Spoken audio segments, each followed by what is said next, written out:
Welcome everyone. Hope all of you are safe and healthy. Today I'm going to be talking about medico legal considerations in dentistry. It is a topic in the need of the hour because day-to-day basis we keep hearing more and more cases where patients are suing the dentists in their private practice. So I hope this lecture helps to keep you up to date. Okay, so in today's scenario, like I said, dentists are increasingly facing the legal challenges from dissatisfied patients. Because of this, the dentists have to adapt to the situation and may have to face these legal issues, which of course take quite a trauma, which cause trauma and take quite a toll on their mental and social well-being. So it is imperative that all dentists be aware of the medico legal aspects of now, the number of malpractice claims, like I said, which is being brought up against dentists has substantially increased. The adverse effects of which are as follows. The first and foremost is the cost. So please try and understand that your medical legal cases are not something which are considered economic. They take quite a big chunk out of your payroll. So this in turn is going to be affecting the fees which you take from your patients in future, because you'll be trying to recover the loss. So because of which the patients are indirectly going to be funding your malpractice suit. And the dentists, they themselves, it changes their attitude and behavior towards patients. They act more defensively, and they get agitated easily, and they keep pondering and wondering whether what they're doing is correct, or whether they'll be held accountable for something in the future. Now let's come to ethics. Ethics derived from the Greek word ethos. It means character or conduct. Please try and understand, ethic is just a set of guidelines. It cannot be admissible by law. So you cannot be charged by law for doing something which is ethically wrong. It is something which you should do out of your own good conscience. Yeah, so it is the study of doing what is right and good with respect to character and conduct. And the dental ethics with respect to dentists are the moral duties of a dentist towards his or her patients, and not only just the patients but also to his or her colleagues. So it also means that you should not be bad mouthing your colleagues as well. Yeah. Now, in this table, you can see the basic differences between law and ethics. So the law, it refers to a body which governs the entire society and the actions of its individual members. Whereas ethics, like I said before, is the branch of philosophy which guides people about the basic human conduct. Now, ethics are just a set of guidelines, whereas law is a set of rules and regulations. So you can be penalized because you break the law, but ethics does not carry this form of punishment. Law is governed by, of course, the government, whereas there are only professional, legal, and individual norms which guide ethics. The law can be expressed and published in writing, so you can be held accountable, whereas ethics are abstract, so it's just a feeling of right and wrong. Like I said before, the violation of law is not permissible, which may result in punishment like imprisonment or fine or both. Yeah, so this I'm sure you're all aware of. Even today, when we are facing the COVID-19 challenge, if you tend to breach the protocol which is set up, that is the SOP set up by the government, you can either be penalized by paying a hefty fine, or you can go to jail, you can be sent off to jail, or it can be a combination. Whereas if there is a breach in ethics, there is no actual punishment for the violation of ethics. So why was law and ethics created? Ethics was created to help the people to decide what is wrong and what is right, and how one should act in society. Whereas law was created with the intent to maintain social order and peace in the society, and of course to provide protection to all citizens. So if everyone abides by the law, everyone is going to be safe. And last but not least, law it has legal binding, whereas ethics does not. Now, coming to some unethical practices which are carried out in the dental fraternity, not just the dental, actually, it happens in the medical fraternity as a whole.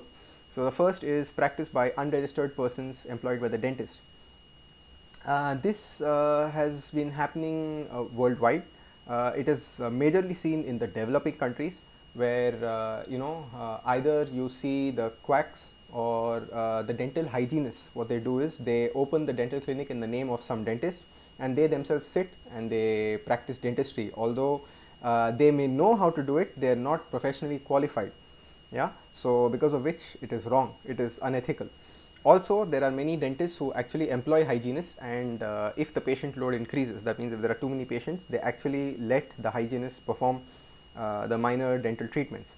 So although there may not be any complications for simple procedures, it is still wrong because the person who is doing it has not been trained professionally and is actually not qualified. So please do not practice this in your work environment. Second is to represent oneself in a manner that is false or misleading. This is the best example I can give is when people, they tend to write a bunch of degrees in the form of abbreviations, on the board of their private practice. So basically, all they may have is just a single dental degree, but then they write a bunch of other degrees as well, which is followed. To give the false impression that they are highly qualified and more trained than the average dentist. But for all you know, they might just be the abbreviations of various organizations of which the dentist is a member of. This has more often than not been portrayed in many countries. So this is something you should refrain from doing. Representing fees in a deceptive manner, please be frank and upfront with your patient. Please make sure that there are no hidden fees and that everything is explained to the patient in the first sitting prior to the beginning of the treatment itself. Yeah, please do not try to extract money from each sitting in a false and deceptive way. Issuing any certificate which is untrue or misleading or improper, please do not misuse your degree. Also, please do not misuse your right to educate others as well.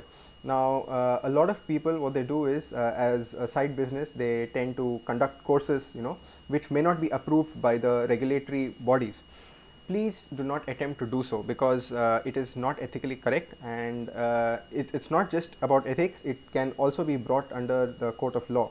Because if somebody decides to take action, and if you haven't registered with the regulatory authorities and you have not taken prior permission to conduct the courses, and you are found conducting courses and issuing certificates, you can be penalized for it. The use of bogus diplomas, allowing or accepting bribes or commissions, all of this I'm sure is well understood. It's simple English. All of this is ethically wrong. Non-referral in the case the treatment is beyond the dentist's skill and competency. Please try to understand, ego is not good for your profession. So let us assume that you are dealing with a patient and the treatment which is required is beyond your competency. Please do not hesitate to tell the patient openly that it is beyond your competency, and that you will be more than happy to refer the patient to a colleague or to a specialist. There is no harm in saying you do not know rather than doing harm and regretting it later. Yeah. So if you cannot do good, at least do no harm.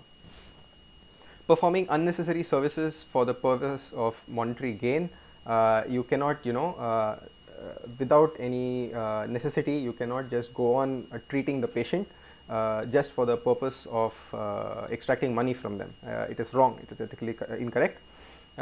Engaging in emergency consultation during the absence of the patient's dentist and not referring the patient back. So let us assume a patient has dentist has for some reason not been able to treat the patient, and the patient has been sent to you, or the patient has just walked into your clinic. Kindly do the needful for that appointment alone or for that treatment procedure alone, and please refer the patient back to the original dentist. It is your duty to do so. Please try not to steal patients. It does not do good for the fraternity. Yeah, and it speaks volumes about our fraternity as well. Advertising, whether directly or indirectly for the purpose of fame, unfortunately this is the sad truth of the day, that almost everyone is advertising about their skill sets on social media like Facebook and Instagram. They did this case, they did that case, they're posting various photos. This is all done just so that they increase their clientele, their client list. and they gain more popularity, and they can earn more money that way. So ethically this is wrong. Let your work do the talking for you. Yeah. Okay, so how do you reduce your legal liability? The first and foremost and the most important way is to document all the information. So if you have documented it, you are safe in the court of law as long as it is legible. Yeah, so as long as it is legible and people other than you can actually read it clearly, you are going to be safe. Yeah. You also have to do the treatment which is precise and which is correct, ethically correct, and you have to maintain good dentist patient relationships. Yeah, so if you are able to do all of this, the chances of the patient actually suing you are minimal, if not zero. Now, if at your workplace there is more than one dentist, and if you have healthcare workers as well, please advise the staff for the need for consistent, accurate, and complete documentation. It is very, very important. So a well documented chart is the best witness in a lawsuit. So it will be up to date with all the events which took place in the clinic. It has no faded memory. So you may be able to forget, or the patient might forget, but if it is documented, it is written proof which is going to be lasting forever. Yeah, unless it has been tampered with. And it has no bias or prejudice. Please understand that documentation is always neutral. It neither favors the dentist nor the patient. It is just plain bold facts. Yeah. It should be documented in a timely, chronological, consistent, and like I said before, a legible manner. So if it's not easy to read, it may not help you in court. So please make sure that your handwriting is legible. It plays a key role to proving that you rendered good quality care, and based on reading your report, the plaintiff's attorney, that is in this case the patient's lawyer, is going to determine whether to file a lawsuit or not. Yeah, so the famous saying goes, if it is not documented, it was not done. So if you lag behind on your documentation, the chances of running a lawsuit are significantly higher. Uh, Now, maintaining good chairside manners with patients, this is something you're all doing. I'm very happy to say that you all maintain good chairside manners with patients. Sorry, please do continue to do so in the future. Patients who like and respect their providers are much less likely to actually file lawsuits. Please keep in mind, there may be some people who are born with a short temper, and they are not able to control their emotions or keep them in check. So such people, it is best for the entire organization that they do not deal directly with patients. They can be assigned some other work which is administrative, or some paperwork, or some other form of work which does not allow them to deal directly with patients, because if they tend to lose their temper with the patients will definitely take it to heart, and it is bad publicity. Also, if an untoward event occurs, they will keep the grudge in mind, and they will try to reap benefits out of it. Avoid negative comments and remarks about other dentists. Please do not badmouth colleagues of your fraternity. It does no good. You may gain temporary popularity and free advertisement for the time being, but it will come to haunt you in the later years. Yeah, so you should never ever criticize other healthcare providers in front of patients, or on paper, especially on paper, because this might provide potential litigation and may serve as a basis for future lawsuits. Also, if you criticize a dentist in front of a patient who is a family friend or a known person, you may not know this, that they may even be related. And if you start bad mouthing the dentist just so that you can try and steal the patient, and what happens if that patient goes and says everything to the former dentist and is willing to testify this in court? Your image is going to be tarnished, and not only image, your time and money, everything is going to be going down the drain. Yeah. So the next one is pursuing collections for patients where care may be an issue. Now this is a bit of a tricky situation. So what happens is, more often than not, there are a lot of patients who refuse to pay money at the end of the treatment. So they'll promise that they will make the payment on the last date, and as soon as the payment is over, they are absconding, and they stop acknowledging you, or they start ignoring you. They don't receive your calls or texts, or they don't reply back, and they just try to evade the financial topic. So one way of evading this is if you can manage to take the payment upfront, or you can take the payment in installments but prior to initiating the treatment on each day.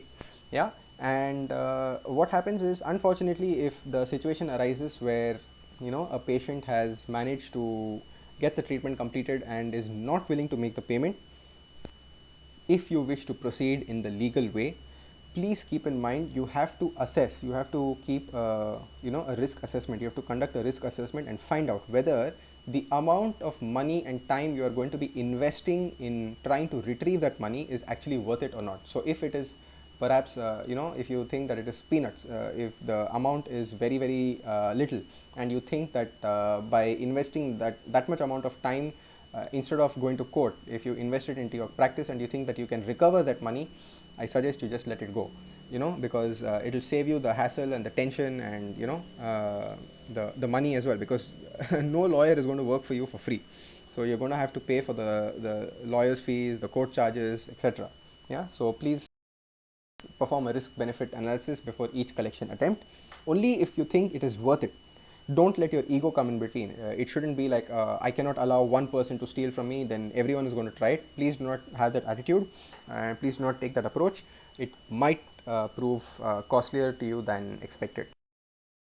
Follow-up is an area where most dentists, they fail to document, and because of which it leads to misunderstandings with the patient. So as soon as the treatment is over, it may have lasted several weeks or even months in cases of full mouth rehabs.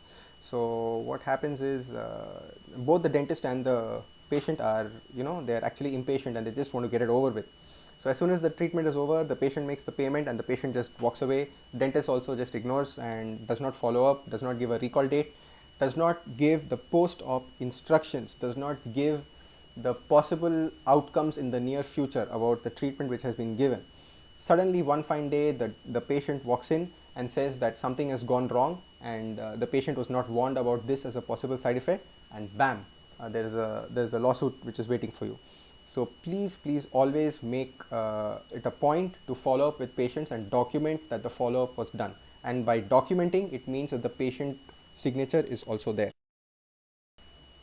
So you should always formalize the discharge process and document the steps taken. So in this case, once you have documented it and the patient has acknowledged it with the patient's initials and signature, there is nothing that the patient can actually do about it, because you have already explained everything. I know it takes time, and it might be frustrating for you because you have other patients waiting, but it is just to safeguard your own self.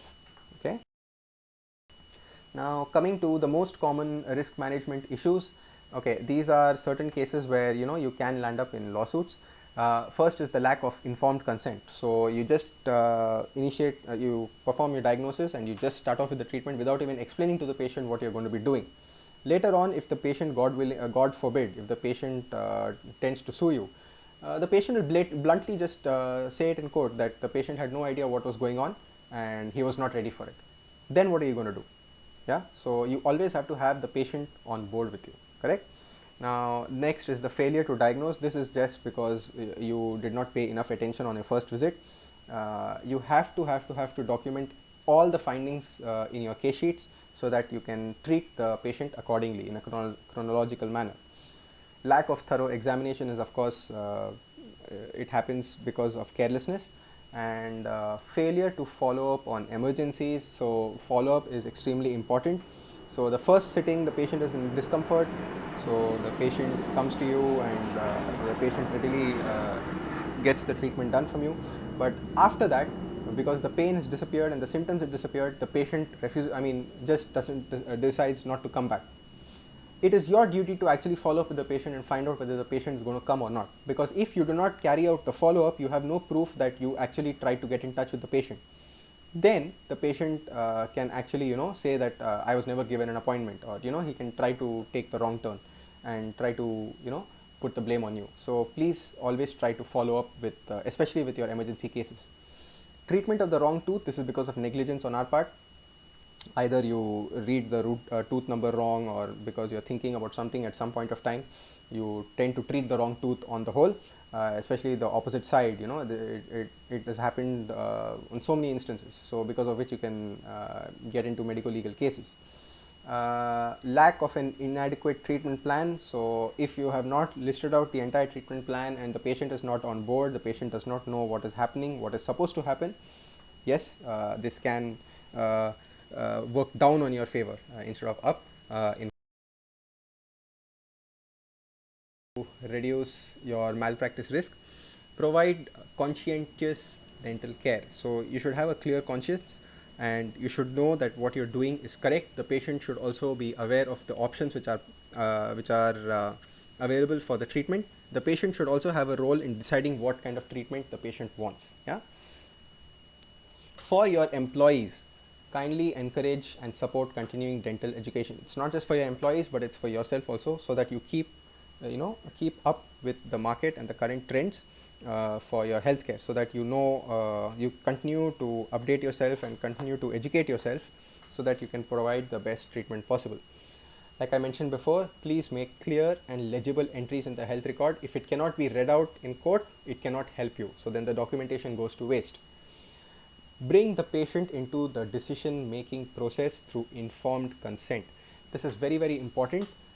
Let the patient also have a role in deciding what kind of treatment he or she wants. That way, the patient also is aware of what's going to be happening, and the patient will most probably be on your side rather than against you. Yeah. Discipline repeat offenders by reducing their privileges or by dismissal. This can be with respect to your employees as well as by your patients as well. So let us assume there is a patient who keeps coming late, and because of which the other patients are suffering. You can tend to reduce their privileges, or I would suggest you do not dismiss the patient. It has a negative impact on your patient flow, but you can reduce their privileges. However, if the offenders are your employees, you can reduce their privileges, and even after a couple of warnings, if they do not mend their ways, you can have them dismissed. Yes. Then please place an emphasis on establishing a good rapport with patients. This is of prime importance. The moment you lose this rapport, a good rapport with your patients, and you start taking them for granted, that is when the patients will get irritated, and if there is an untoward incident, the patient will the patient will want to take legal action against you. Yeah. Keep the patient's bill of rights and responsibilities written down in the layman's language, so that the patient can easily understand. Yeah, and let it be on display in your healthcare facility, because of which the patient can be educated, can know what are the patient's rights, what the patient can do in case if the patient is unhappy with the treatment. And also this portrays to the patient that the dentist is also worried about the patient's rights as well. Yeah, so it has two advantages.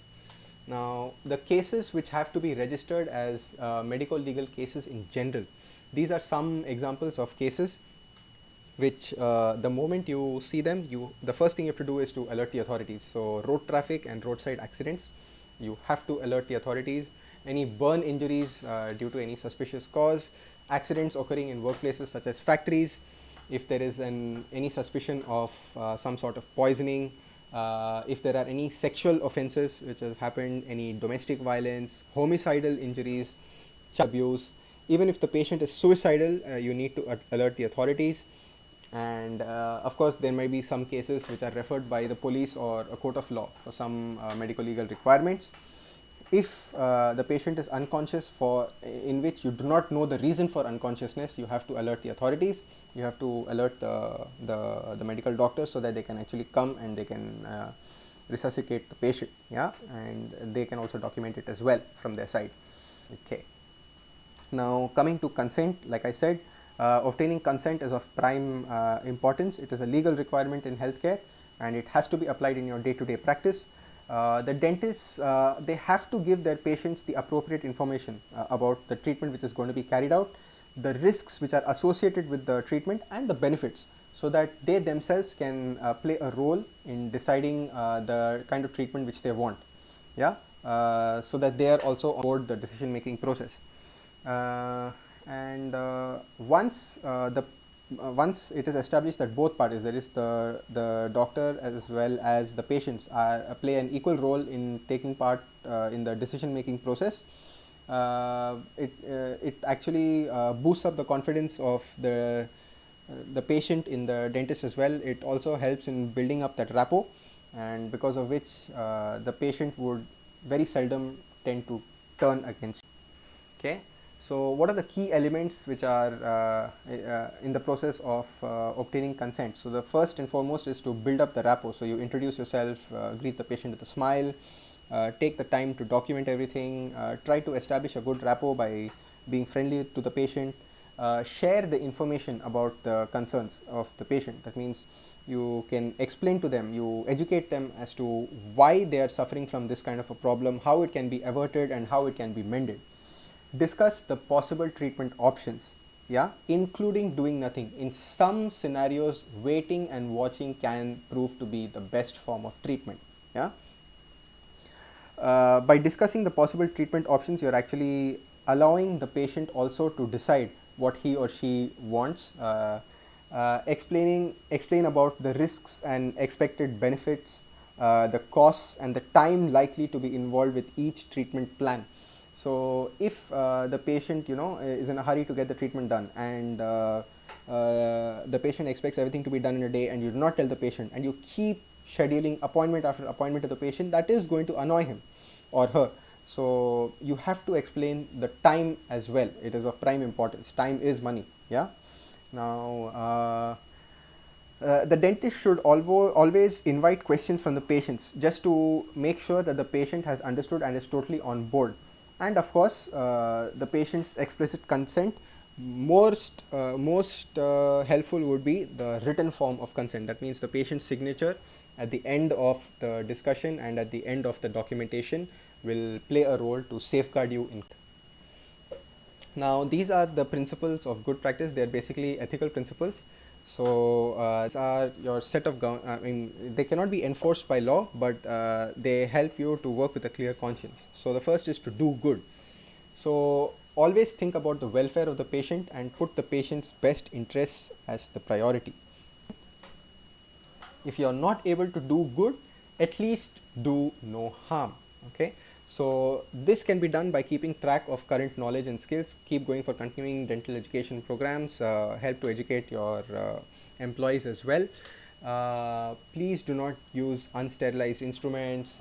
Please do not be careless when you are handling the hard and soft tissues. Try not to injure the patient. Yeah. Maintain the right to confidentiality of the patient. Please do not discuss the patient's case with the patients. You have to be just and deal fairly with the people who walk into your clinic. You cannot treat them with discrimination based on socioeconomic status, race, color, creed, sex, or national origin. Please keep it in mind. Everyone should be equal to you as patients. Even when it comes to hiring people in your workplace, please try to do so without any form of discrimination. Coming to truthfulness or veracity, the patient-dentist relationship must be based on mutual trust, and the dentist has a duty to communicate truthfully. So you cannot profess or confess something and do something which is totally the opposite. You can only carry out something which has already been discussed. Do not do something in a false or a misleading manner also. Okay, the patients, they expect the dentist to be truthful, because as laymen they have no idea as to what is actually being carried out, so they're actually putting their entire trust in you. Please do not. Like I said before, there should be total confidentiality about the patient's case when it comes to discussions. The discussion should happen only when you are referring the patient to a specialist or a colleague for reasons beyond your competency, or for emergency cases when you will not be able to treat the patient. Otherwise, the patient records have to be kept attention. Coming to the duties towards colleagues, please cherish proper pride in your colleagues and treat them as equals. Please do not badmouth them or talk ill about the fraternity. It is actually going to do harm to us in the long run. And if one of your colleagues come to you for treatment, please regard it as a pleasure and privilege, and please render the treatment free of cost. It is you should take it as an honor that your colleague has chosen you for getting the treatment done. So you should ideally speaking, you should not the patient, that is the doctor, for the treatment offered. Coming to the duties towards the patients, the welfare of the patient should be the top priority. You should always be courteous, sympathetic, and friendly to the patients. Please be punctual. Please do not keep the patient waiting for long periods of time. This can lead to irritants among the patients, and they can actually take it out on you, in court, if they club it with some other major factor. Please maintain accurate dental and medical records, so that when you're referring the patient for to a specialist or to another colleague, you can actually refer the entire records as well, so that the patient does not get into any harm. And of course, like I said before, keep all personal information confidential. The duties towards the community, please try to participate actively in community affairs. Try to elevate your fraternity. Try to take a leadership role, so that your juniors can also learn from you and strive to be like you. Yeah, and try to promote public health education as well. This, of course, is the Hippocratic Oath given by Hippocrates. This is generally given as a pledge to all physicians before they start, their practice, and before they start treating patients. So this you can read in your free time. That's it from my side for this lecture. If you have any doubts, please feel free to contact me, and you can always type in your doubts in the comment section below. Okay, thank you very much. Take care.